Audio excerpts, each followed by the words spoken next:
with the 10-year hitting above 4.2%, the first time in some 3 months. So what does all that mean for the Fed's November meeting, now just 2 weeks away?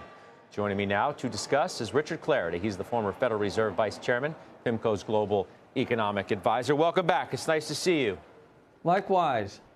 Are you surprised by how much rates have backed up since the jumbo cut? Well, I'm not surprised in the direction. You know, it's been our call for some time that the curve would steepen, and so we've seen a steepening. You know, it's mostly driven on the real side of the curve. It's not really so much about people worried about inflation. And obviously, we've had some pretty good growth numbers, too, both the employment data and then the revision to the GDP data. Now, you know, getting it down to the basis point is tricky, but the direction of travel, I think, makes sense. Do you think it's going to continue? Oh, well, I mean, you know, I think it will be data dependent to some extent. And obviously, we'll hear from the Fed in a couple of weeks. And obviously, people are positioning for various election outcomes. So I'll reserve judgment on that till we have a little bit more information. All right. Well, what about judgment on how many cuts we're going to get for the remainder of this year? Our baseline is still that we get another 50 basis points, 25 at each of the next two meetings. You know, coming out of that September Fed meeting, markets sort of were getting ahead of the story a bit and pricing in more than that. I think the recent data and Fed speak has brought market pricing pretty much into alignment with what I think they will do. They're going to take it meeting by meeting. But Scott, I don't think they would have moved 50 in September if they thought that's all they needed to do. So I think a couple more cuts this year would still be the baseline. Well, let me ask you this. Why should they cut twice?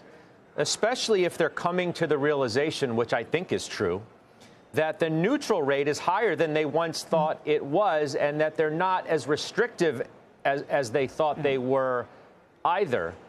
We cite Atlanta Fed GDP at 3.4. Yeah. I don't know whether that pans out to that number or not, but it doesn't matter. The point is that the economy's stronger than they probably thought it would be. The neutral rate is undoubtedly higher than they thought it would be.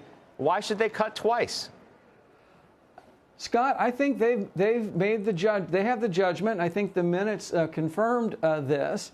And indeed, the chair referred to the initial 50 basis points as a recalibration. I think you are correct. There's a range of views on the committee about neutral, and neutral could be higher than most people on the Fed think. But I think they all agree that wherever it is, it's below the current setting of the funds rate. So I think there will be agreement for a pretty broad range of data for another two cuts. But I do think as we go into next year, I do think they'll be genuinely data dependent, and whether or not we get the cuts that the dots indicated will really depend upon what happens in 2025. Well, what's your own view, though, on this neutral question and what it means for policy? Because it's potentially significant, right? They may feel like they have the luxury of not cutting twice, and they would explain it by, look, the economy is strong enough that we don't need to. Obviously, we don't want to reaccelerate inflation in a way that would be punitive to the economy.